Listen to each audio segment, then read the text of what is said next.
Hello my lovely subscribers. तो आज से हम एक नया ड्रामा स्टार्ट करने जा रहे हैं जिसका नाम है हाई स्कूल लव ऑन। ये ड्रामा 2014 में रिलीज़ हुआ था। अगर हम इस ड्रामे के बारे में बात करें तो ये एक फैंटेसी रोमांस ड्रामा है और पर्सनली मुझे बेहद पसंद आया है। तो चलिए आज से हम इस ड्रामे की शुरुआत करते हैं। स्प्रिंग 2016 का टाइम दिखाया जाता है। यहाँ सबसे पहले हमारे मेन कैरेक्टर को दिखाया जाता है जो स्टेयर्स पर एक लड़की से टकरा जाता है। टकराने की वजह से उस लड़की की बुक वहीं छूट जाती है। वो उसे वापस करने के लिए उसे ढूंढता है पर वो लड़की उसे कहीं भी नहीं मिलती। वो उस बुक को देखता है और अचानक से बारिश शुरू हो जाती है। वो खुद को जैसे तैसे बारिश से बचाकर एक जगह पर खड़ा हो जाता है। वहीं उसके पास में आकर एक लड़की खड़ी हो जाती है जिसके हाथ में अम्ब्रेला होता है, पर वो उस नेकलेस को पहचान जाता है। वो उससे कुछ कह पाता इससे पहले वो वहाँ से चली जाती है। वो कुछ कहता नहीं है पर उसके अंदर से एक आवाज़ आती है, we were in love when every part of me wanted it. मैं ये आशा करता हूँ, आई होप कि वो तुम ही हो राइट एट दिस मोमेंट। और कहानी फ्लैशबैक में आ जाती है स्प्रिंग 2014, जहाँ से इस लव स्टोरी की शुरुआत हुई थी। हमारे इस ड्रामा के तीनों मेन कैरेक्टर को दिखाया जाता है। सब अपने अपने में ही व्यस्त होते हैं और अचानक से हमारे दोनों मेल कैरेक्टर का एक्सीडेंट होने ही वाला होता है कि अचानक से सब कुछ रुक जाता है और वो एंजल थोड़ी सी हेरा फेरी के साथ सब कुछ ठीक कर देती है। वो उससे हेल्प मांगता है पर उसका काफ़ी रूड बिहेवियर होता है और वो वहाँ से चला जाता है। सबसे पहले फर्स्ट मेल कैरेक्टर के बारे में दिखाया जाता है जहाँ वो अपनी ग्रैंड माँ के साथ रहता है और उनके सभी कामों में उनकी हेल्प करता है। दोनों एक दूसरे के साथ काफ़ी ज़्यादा खुश हैं और तो और वो अपने स्कूल में भी काफ़ी फेमस है। यहाँ हमारे सेकंड लीड के बारे में दिखाया जाता है। उसके फादर अपनी गर्लफ्रेंड से शादी करना चाहते हैं।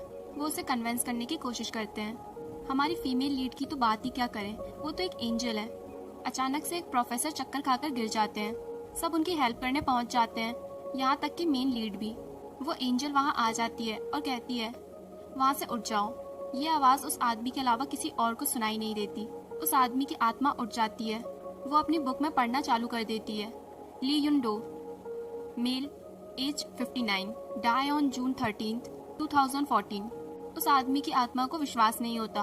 वो कहता है क्या मैं सच में मर गया। वो एंजल उन्हें समझाती है हर ह्यूमन को एक दिन मरना है, इसमें अलग क्या है। वो उससे पूछता है पर तुम कौन हो। वो कहती है मैं उन लोगों को गाइड करती हूँ जिनकी डेस्टिनी ओवर हो चुकी है। लोग मुझे एंजल बुलाते हैं। वो उसे खुद को फॉलो करने को कहती है। हमारा मेल कैरेक्टर भी उसी तरफ भागता है। दोनों टकराने ही वाले होते हैं पर वो हट जाती है। वो अपना कुछ सामान लेने एक बार फिर पीछे की तरफ दौड़ता है और दोनों आपस में टकरा जाते हैं और एंजल को अजीब सा फील होता है। वो कहती है हम दोनों के वर्ल्ड अलग अलग हैं। पहले भी मुझसे कई ह्यूमन बॉडी टकराई हैं पर ऐसी फीलिंग मुझे आज से पहले कभी नहीं हुई। और ये सारी वियर्ड चीज़ें तभी से चालू हुई जब से वो ह्यूमन बॉडी मुझसे टकराई। यहाँ स्कूल में सभी लड़कियाँ उसका वेट करती हैं काफ़ी सारे गिफ्ट्स और चॉकलेट्स के साथ, पर उसे इन सब चीज़ों में बिल्कुल भी इंटरेस्ट नहीं था। क्लास स्टार्ट हो जाती है। अचानक से एक लेडी क्लास में आती है और टीचर से पूछती है हु इज़ शिन वो यूंग, और हमारा मेल कैरेक्टर खड़ा हो जाता है। वो लेडी उसके पास आती है और उसे एक थप्पड़ मार देती है। वो शिनवू पर इल्ज़ाम लगाती है कि इस लड़के ने मेरी बेटी को सेड्यूस करने की कोशिश की है जिसकी वजह से उसका पढ़ाई में बिल्कुल मन नहीं लगता। सारे क्लास के बच्चे चौंक जाते हैं। वो लड़की अपनी माँ को रोकने की काफ़ी कोशिश करती है पर उसकी माँ उसे सुनाए जा रही होती है। शिनवू को स्टाफ रूम में बुलाया जाता है और वहीं दूसरी तरफ हमारी एंजल कोरियन ड्रामा देखने में काफ़ी व्यस्त होती है। वहाँ एक और एंजल आकर उसे अपने काम पर ध्यान देने को कहता है और कहता है सभी स्टोरी सेम है, बस डिफरेंस इतना है कि उसमें डिफरेंट कैरेक्टर ऑफ ह्यूमन होते हैं। एंजल कहती है मैं काफ़ी क्यूरियस हूँ ये जानने के लिए कि हैप्पी होना और हर्ट होना एक ऐसी फीलिंग होती है। प्यार का क्या मतलब होता है जब ह्यूमंस को पता ही है कि एक दिन उन्हें मर जाना है तो वो प्यार ही क्यों करते हैं। तभी उसकी बुक से आवाज़ आने लगती है। उसका मन तो जाने का बिल्कुल नहीं होता पर उसे अपनी ड्यूटी तो निभानी है। वहाँ एक लड़की को रूफटॉप पर दिखाया जाता है और दूसरी तरफ हमारी एंजल दूसरी रूफटॉप पर बैठकर ये नज़ारा देख रही होती है। शिन वो पहचान जाता है और वो उसे बचाने के लिए वहाँ आ जाता है। एंजल उसे पहचान जाती है और कहती है ये तो वही लड़का है। वो लड़की काफ़ी सीरियस होती है। वो सुसाइड करना चाहती है। वो कहती है मैं अपनी माँ से परेशान हो गई हूँ और ये पहली बार नहीं है कि मैंने सुसाइड करने की सोची। मैं कई बार यहाँ आई हूँ पर इस बार बात हद से आगे बढ़ गई है। शिनवू भी उसके पास आता है और कहता है अगर तुम मरना ही चाहती हो तो मैं भी तुम्हारे साथ मरूंगा। हालांकि वो ये सब उसे बचाने के लिए कह रहा था। वो उसे अपनी बातों में उलझाता है। आसमान में काले बादल छा जाते हैं। हमारी एंजल भी काफ़ी परेशान हो जाती है। बार बार उसकी बुक में नेम चेंज होते रहते हैं। वो काफ़ी फ्रस्ट्रेटेड हो जाती है और अचानक से उसकी बुक नीचे गिर जाती है। पर उसके पास तो मैजिक है, वो झट से उसे पकड़ लेती है। और तभी अचानक उस लड़की को बचाने के चक्कर में शिनवू अचानक से छत से गिर जाता है। वो एंजल जैसे ही उसे गिरता हुआ देखती है, वो अपनी सुपर पावर से उसे रोक लेती है। दोनों एक दूसरे को देख रहे होते हैं और तभी एक तेज रोशनी आती है और उसी के साथ वो बुक गायब हो जाती है।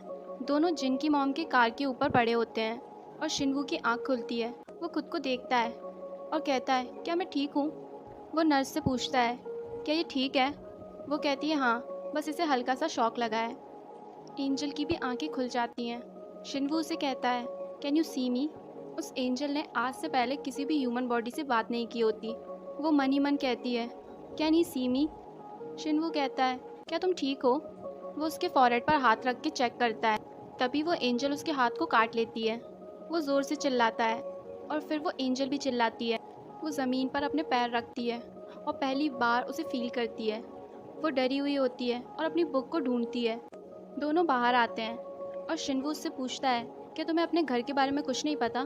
क्या तुम्हें कुछ भी याद नहीं है? वो एंजल कहती है, अगर मैं तुम्हें बता भी दूंगी तब भी तुम्हें विश्वास नहीं होगा। वो कहता है, मुझे बताओ, मैं तुम पे विश्वास करता हूँ। वो एंजल आसमान की तरफ हाथ करती है और फिर कहती है, मैंने कहा था ना, तुम विश्वास नहीं करोगे। वो अपनी चेस्ट पर हाथ रखती है और कहती है, मेरा दिल धड़क रहा है। और तभी उसे दूसरा एंजल दिखाई देता है। वो उससे मिलने के लिए भागती है कि शिनवू उसे रोक लेता है क्योंकि सामने से कार आ रही होती है। वो उसकी दिल की धड़कनों को सुनती है और कहती है, तुम्हारा दिल भी धड़क रहा है, क्या तुम भी एक ह्यूमन बन गए हो? वो अपने फ्रेंड एंजल से मिलती है और उसे सारी बातें बताती है। शिनवू उसे बात करते हुए देख रहा था पर उसे दूसरा एंजल कहीं भी दिखाई नहीं दे रहा था। उसे लगता है शायद उसकी ये हालत उसी की वजह से हुई है। वो उसे लेकर पुलिस स्टेशन पर पहुंच जाता है और सारी बातें उन्हें बताता है। वो पुलिस स्टेशन में ही होता है कि तभी उसके घर से एक कॉल आता है। उसकी ग्रैंड माँ के घर भी वो औरत पहुंच जाती है। यहाँ पुलिस स्टेशन में एंजल की पूछताछ होती है। वो इधर उधर पोस्टर पे देखकर एक नाम बोलती है जिसे पुलिस इंस्पेक्टर मिला जुला कर कहते हैं, तो तुम्हारा नाम इसे भी है? वहाँ शिनवू उसके पास बैठकर कह रहा होता है, जब मैंने इससे इसका नाम पूछा था तब तो इसने मना कर दिया था, और अब देखो यहाँ कैसे पटर पटर बोले जा रही है। और तभी वहाँ जिन की मॉम भी आ जाती हैं और वो शिनवू के खिलाफ एक रिपोर्ट लिखवाती हैं। वो पुलिस स्टेशन में कहती हैं, मेरी लड़की ने इसकी वजह से सुसाइड करने की कोशिश की, और इस सब में स्कूल का एक टीचर भी उनका साथ देता है। इसे भी उस औरत को चुप कराती है और कहती है, शिनवू ने आपकी डॉटर की हेल्प की और आप उसी के खिलाफ रिपोर्ट लिखवा रही हैं। वो सबके सामने कहती है, मैंने अपनी आंखों से देखा। शिनवू उसे बाहर ले जाता है और कहता है, तुम यहीं रहोगी और अंदर आने की कोशिश भी मत करना। यहाँ उसकी ग्रैंड माँ अपने पैरों पे गिर के उससे माफ़ी मांगती हैं और कहती हैं, मेरे बेटे का भविष्य खराब हो जाएगा, तुम ऐसा मत करो। पर वो औरत नहीं मानती। शिनवू अपने टीचर की चाल को समझ जाता है। वो उनसे कहता है, ये सब आपने जिनवू की मॉम के कहने पर किया ना? शिनवू की ग्रैंड माँ भी उससे नाराज़ होकर वहाँ से चली जाती हैं। और तब तक हमारी क्यूट एंजल उस लेडी की कार को पूरी तरह से ख़राब कर देती है। वो घर आकर खाने की कोशिश करती है जो कि उसे बिल्कुल नहीं आता। शिनवू उसे फोक दे देता है और जैसे ही वो एक बाइट लेती है उसे वो काफ़ी तीखा लगता है। यहाँ शिनवू की ग्रैंड माँ भी उससे क्वेश्चन करती हैं, तुम कितनी साल की हो? क्या तुम्हें अपने पेरेंट्स के बारे में कुछ भी याद नहीं? और ग्रैंड माँ उसे कहती हैं, जब तक तुम्हारी याददाश्त वापस नहीं आ जाती तुम यहीं रहोगी। दोनों ग्रैंड माँ के पास बैठे होते हैं। ग्रैंड माँ शिनवू को सोने के लिए कहती हैं। शिनवू ये कहकर चला जाता है कि मैं अपना स्कूल ट्रांसफ़र नहीं करूँगा। इज़बी भी उसके साथ साथ आती है। वो कहता है, क्या तुम मेरे साथ सोओगी? वो कहती है, हाँ, क्या मैं नहीं सो सकती? मैंने ड्रामा में देखा था वो साथ साथ सोते हैं। वो कहता है, कहीं तुम पागल तो नहीं हो गई? और अपनी ग्रैंड माँ को गुड नाइट करके वहाँ से चला जाता है। इज़बी को रात में प्यास लगती है। वो फ्रिज से कोल्ड ड्रिंक निकालती है और एक एक से सारी कोल्ड ड्रिंक का टेस्ट लेती है। शिनवू रात के समय घर से बाहर जा रहा होता है जिसे इज़बी देख लेती है। वो जिन से मिलने आता है। जिन उसे समझाती है, अगर तुम मेरे साथ रहोगे तो तुम्हें ट्रांसफ़र लेने की कोई ज़रूरत नहीं है, मैं सब कुछ संभाल लूँगी। शिनवू उसकी बातों को समझ जाता है। वो दूर खड़ी इज़बी को देख लेता है और उसे अपने पास बुलाता है और जिन के सामने उसे अपनी गर्लफ्रेंड बताता है। दोनों चलते चलते बातें करते हैं। इज़बी कहती है, क्या तुम्हें ट्रांसफ़र लेना पड़ेगा? I guess it is something bad. वो कहता है, हाँ, बुरा इस बात का है, it is just about losing the memories. वो कहती है, लूजिंग मेमोरी? क्या ये बुरी बात है? इज़बी कहती है, तुम ह्यूमंस की लाइफ कितनी कॉम्प्लिकेटेड है। वो कहता है, तो क्या तुम ह्यूमन नहीं हो? और दोनों आसमान की तरफ देखते हैं। इज़ेबी चिल्लाती है और कहती है, एक्सक्यूज़ मी, क्या तुम मुझे देख पा रहे हो? मैं यहाँ हूँ। शिनवू भी चिल्लाता है और कहता है, मैं भी यहाँ हूँ। नेक्स्ट डे इज़ेबी को दिखाया जाता है जहाँ वो चॉपस्टिक पकड़ने की प्रैक्टिस करती है और शिनवू भी अपने काम पर लग जाता है। यहाँ सेकंड कैरेक्टर के बारे में दिखाया जाता है जो अपनी स्टेप मॉम को बिल्कुल ही नज़रअंदाज करता है और उनकी किसी भी बात को नहीं मानता। यहाँ जिनकी माँ एक बार फिर शिनवू के घर पहुँच जाती हैं और उसे स्कूल ट्रांसफ़र करने के लिए धमकी देती हैं। दोनों मिलकर उस लेडी को मज़ा चखाती हैं। इज़ेबी ग्रैंड माँ का सपोर्ट करते हुए उनकी तरफ से बोलती है। शिनवू उसे बाहर लेकर आ जाता है और उनके मैटर के बीच में बोलने से मना कर देता है। वो कहती है, पर वो औरत बुरी है। शिनवू गुस्से में होता है और उसे कह देता है, तुम एक के बाद एक ट्रबल क्रिएट कर रही हो।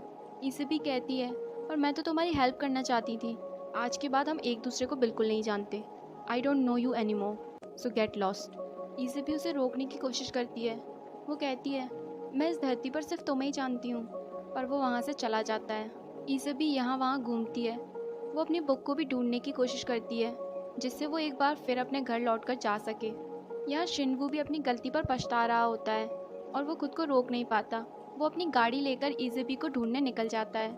यहाँ इज़ेबी यहाँ से वहाँ भटक रही होती है जहाँ उसे डस्टबिन में एक सॉफ्टवेयर मिलता है। वो उसे देखकर कहती है, हम दोनों की हालत बिल्कुल एक जैसी है। हम अकेले हैं और वेस्ट भी। वो उस टॉय को उठा लेती है। इज़ेबी को काफ़ी भूख भी लग रही होती है। वो शॉप के बाहर से उसे खाते हुए देख रही होती है। उसे काफ़ी ऑकवर्ड लगता है, इसीलिए वो वहाँ से उठकर चला जाता है। यहाँ बेचारी इज़ेबी बैठे हुए शिनवू को कोस रही थी और इतने में ही वो भी शॉप से बाहर आता है। बारिश हो रही होती है। इज़ेबी उसके छाते के अंदर आ जाती है।